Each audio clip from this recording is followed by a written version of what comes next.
নমস্কাৰ বন্ধুসকল, আজি প্ৰজ্ঞান ইউনিভাৰ্ছ চেনেলত আপোনালোকক সকলোকে মই স্বাগতম জনাইছোঁ, য'ত আমি আপোনাক জ্যোতিষৰ সৈতে জড়িত আচৰিত গোপন কথা আৰু সমাধান কম। আজি আমি লৈ আহিছোঁ মাৰ্চ মাহৰ মকৰ ৰাশিৰ ফলাফল। প্ৰিয় দৰ্শক, প্ৰথমতে জানো আহক এই মাহত আপোনাৰ ৰাশিত কোন কেইটা গ্ৰহ ক'ত গোচৰ কৰিছে। ইয়াৰ পিছত জানিবলৈ পাব যে আপোনাৰ এই মাহত কেৰিয়াৰ, অৰ্থনৈতিক, স্বাস্থ্য, প্ৰেম বিবাহ লগতে আপোনাৰ পৰিয়াল আৰু প্ৰতিকাৰৰ বিষয়ে গম পাব। গতিকে পলম নকৰি আহকচোন ভিডিঅ'টো আৰম্ভ কৰোঁ। প্ৰিয় দৰ্শক, মাৰ্চ মাহৰ ৰাশিফল অনুসৰি 2025 চনত এই মাহত সাধাৰণতে আপোনাৰ বাবে বহুলাংশে অনুকূল ফলাফল দিয়ে যেন লাগে। এই মাহত সূৰ্যই আপোনাৰ দ্বিতীয় আৰু তৃতীয় ঘৰত ক্ৰমে গোচৰ কৰিব। তৃতীয় ঘৰত গোচৰৰ সময়ছোৱাত অৰ্থাৎ মাহৰ মাজ ভাগৰ পিছত সূৰ্যই আপোনাক সম্পূৰ্ণ সহায় আগবঢ়াব পাৰে। ষষ্ঠ স্থানত থকাৰ বাবে মংগল গ্ৰহৰ গোচৰতেও আপোনাৰ বাবে যথেষ্ট অনুকূল ফলাফল দিব পাৰে। এই মাহত বুধ গ্ৰহৰ গোচৰত অলপ দুৰ্বল হোৱা যেন লাগে, গতিকে পঞ্চম স্থানত বৃহস্পতি গোচৰত অনুকূল ফলাফল দি থাকিব। তৃতীয় স্থানত উচ্চ শুক্ৰৰ গোচৰতেও আপোনাক অনুকূল ফলাফল দিব, যদিও দ্বিতীয় স্থানত শনিৰ গোচৰ ভাল বুলি গণ্য কৰা নহয়, কিন্তু নিজৰ ৰাশিত থকাৰ বাবে আৰু এই মাহত বৃহস্পতি নক্ষত্ৰ মণ্ডলত থকাৰ বাবে ই আপোনাক কিছুমান ক্ষেত্ৰত অনুকূল ফলাফল দিব পাৰে।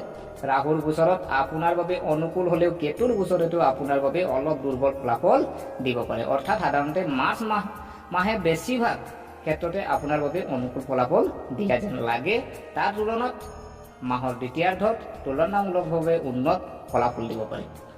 প্ৰিয় দৰ্শক, আপোনাৰ যদি কেৰিয়াৰৰ চোৱা হয়, আপোনাৰ কেৰিয়াৰৰ ঘৰৰ প্ৰভুৱে এই মাহত তৃতীয় ঘৰৰ উচ্চ পদবীত গোচৰ কৰিব। সাধাৰণতে শুক্ৰৰ বাবে এইটো এটা ভাল আৰু অনুকূল অৱস্থান বুলি গণ্য কৰা হ'ব। ফলত কৰ্ম সম্পৰ্কীয় বিষয়ত ভাল কাম কৰিব পাৰিব। আপোনাৰ কামত ভাল সফলতা পোৱাৰ সম্ভাৱনা আছে।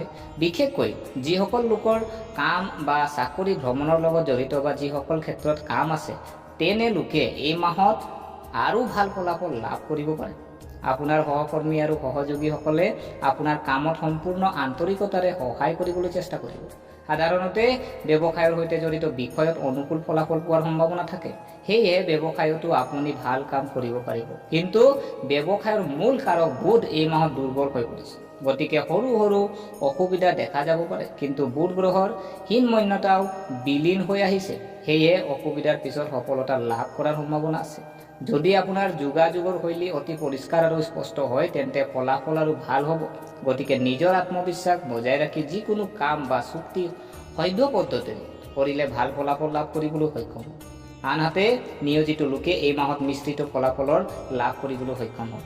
আপোনাৰ ষষ্ঠ স্থানৰ অধিপতি বুধ এই মাহত অলপ দুৰ্বল অৱস্থাত আছে। এনে পৰিস্থিতিত কামৰ প্ৰতি থকা উৎসাহ সামান্য হ্ৰাস পাব পাৰে। অৱশ্যে ষষ্ঠ স্থানত থকা মংগল গ্ৰহই আপোনাৰ শক্তি বজাই ৰাখিব, আৰু যদি আপুনি আপোনাৰ সিদ্ধান্ত লয় তেন্তে আপুনি আপোনাৰ কাম সময়মতে সম্পূৰ্ণ কৰিবলৈ পাৰিব আৰু লগতে আপোনাৰ আন সহকৰ্মীসকলতকৈও উন্নত ফলাফল লাভ কৰিব পাৰিব। অফিচৰ কাৰোবাৰ লগত আপোনাৰ সৰু বিবাদ বা তৰ্ক হ'ব পাৰে, কিন্তু কোনো ডাঙৰ সমস্যাৰ সম্ভাৱনা নাই। অৰ্থাৎ সাধাৰণতে কৰ্ম সম্পৰ্কীয় বিষয়ত কিছু অসুবিধাৰ সন্মুখীন হোৱাৰ পিছত এই মাহত আপুনি ভাল ফলাফল লাভ কৰিবলৈ সক্ষম হ'ব পাৰে। অৰ্থনৈতিক দিশটো যদি আপোনাৰ চোৱা হয়, 2025 চনৰ মাৰ্চ মাহৰ ৰাশিফল অনুসৰি যদি আমি আৰ্থিক ব্যৱসায়ৰ কথা কওঁ, তেন্তে আপোনাৰ লাভৰ ঘৰৰ প্ৰভু মংগল গ্ৰহ অৱস্থান এই মাহত যথেষ্ট ভাল আছে। আৰু ধনৰ অৰ্থ বৃহস্পতিৰ লাভৰ ঘৰৰ ওপৰত এটা দিশ আছে। এই কাৰণে এই মাহত আয়ৰ উৎস খুব ভাল হ'ব। আপোনাৰ কষ্ট অনুযায়ী ভাল ফল পোৱাৰ সম্ভাৱনা থাকে। ধন ঘৰৰ অধিপতি শনি এই মাহত বৃহস্পতি নক্ষত্ৰত থাকিব, আৰু বৃহস্পতিৰ অৱস্থান যথেষ্ট ভাল।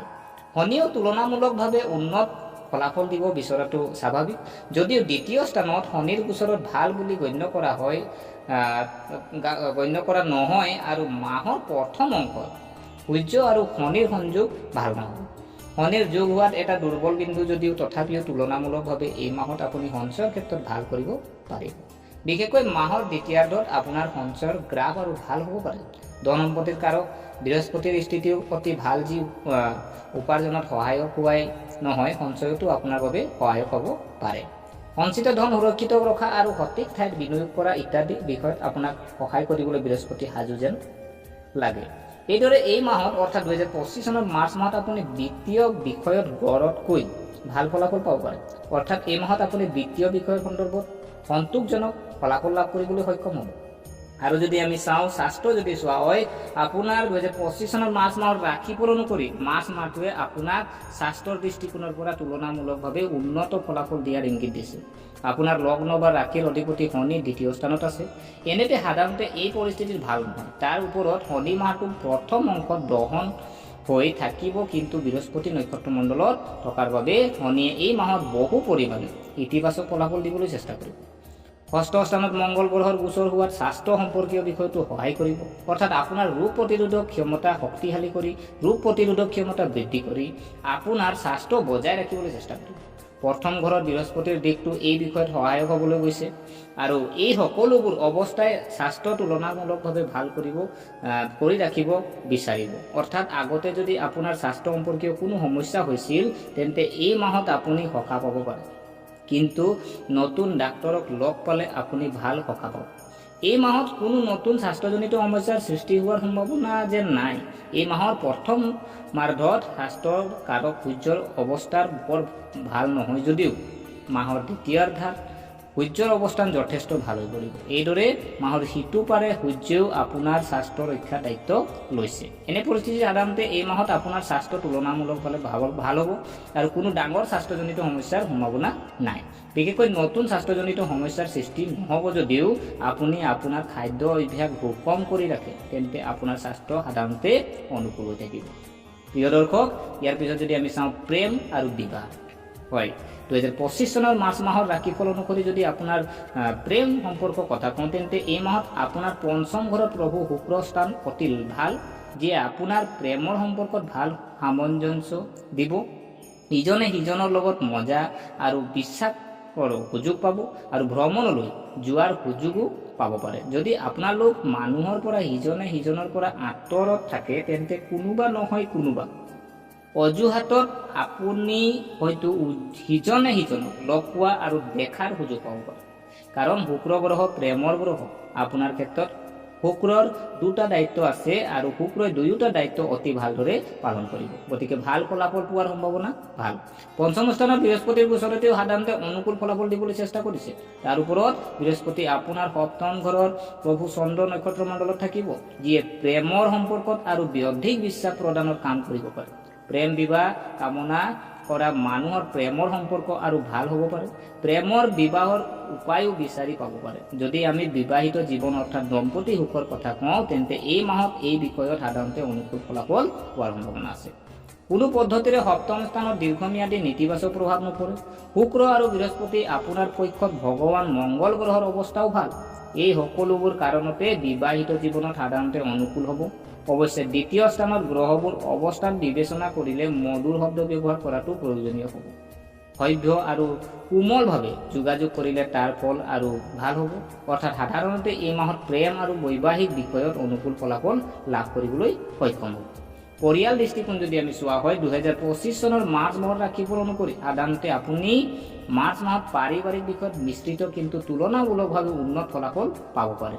এই মাহত আপোনাৰ দ্বিতীয় ঘৰ প্ৰভু শনি বৃহস্পতি নক্ষত্ৰ মণ্ডলত থাকিব আৰু এই মাহত বৃহস্পতি গ্ৰহটো ভাল অৱস্থাত থাকিব। ফলত পাৰিবাৰিক সম্পৰ্কত ভাল মনোভাৱ দেখা যায়। মানুহবোৰ ইজনে সিজনৰ প্ৰতি আৱেগিকভাৱে শক্তিশালী হৈ থাকিব। পৰিয়ালত কিছু শুভ কামো সম্ভাৱনা আছে আৰু যদি ইতিমধ্যে পৰিয়ালৰ সদস্যৰ মাজত কোনো ধৰণৰ বিভাজন হৈ আছে তেন্তে এই মাহত আপুনি হয়তো ইয়াৰ সমাধান সুযোগ পাব পাৰে। প্ৰিয় দৰ্শক, যদি আপুনি চেষ্টা কৰে তেন্তে আপুনি মত বিৰোধৰো সমাধান হ'ব পাৰে আৰু এই মাহত ভাই ভনীৰ সৈতে সম্পৰ্কত সাধাৰণতে অনুকূল হৈ থাকিব পাৰে। ইয়াৰ পিছত যদি আমি চাওঁ যে আজি আমি পাৰিবাৰিক জীৱনৰ সৈতে জড়িত বিষয়ত এই মাহত সাধাৰণতে অনুকূল ফলাফল পোৱাৰ সম্ভাৱনা আছে। যদিও শনিৰ তৃতীয় দিশত আপোনাৰ চতুৰ্থ স্থানত অবিৰতভাৱে থাকে, চতুৰ্থ স্থানত প্ৰভু মংগল গ্ৰহৰ অৱস্থান সাধাৰণতে এই মাহত আপোনাৰ পক্ষত থকা যেন লাগে। ফলত এই মাহত পাৰিবাৰিক জীৱনৰ লগত জড়িত কোনো ডাঙৰ সমস্যাৰ সৃষ্টি নহ'ব। যদি সৰু সৰু অসুবিধা দেখা যাব পাৰে, কিন্তু অসুবিধাৰ পিছত আপুনি ঘৰৰ লগত জড়িত সমস্যাবোৰ অতিক্ৰম কৰিবলৈ সক্ষম হ'ব আৰু প্ৰয়োজনীয় বস্তু ঘৰলৈ আনিব পাৰিব। তথাপিও জুই বা বৈদ্যুতিক সঁজুলিৰ সন্দৰ্ভত কিছু সজাগতাৰ প্ৰয়োজন হ'ব। প্ৰতিকাৰ যদি আমি চাওঁ, নিয়মিতভাৱে আপুনি গণপতি, অৰ্থবৰ্ষীৰ্ষ আবৃত্তি কৰক আৰু মন্দিৰত গাখীৰ আৰু চাউল দান কৰক। কুঁৱৰী কন্যাক আপুনি ৰঙা মিঠাই বা ৰঙা ফল খুৱাব। প্ৰিয় দৰ্শক, গতিকে আশা কৰোঁ আপোনালোকে ভিডিঅ'টো চাই ভাল পালে। যদি এই ভিডিঅ' আপোনাক কিঞ্চিত মানুহ লাভান্বিত কৰিছে তেনেহ'লে লাইক কৰিব, শ্বেয়াৰ কৰিব আৰু আমাৰ চেনেলটো ছাবস্ক্ৰাইব কৰি উৎসাহিত কৰিব বুলি আশা ৰাখিলোঁ। পুনৰ লগ পোৱাৰ প্ৰতিশ্ৰুতিৰে আজিলৈ বিদায় মাগিলোঁ। ধন্যবাদ।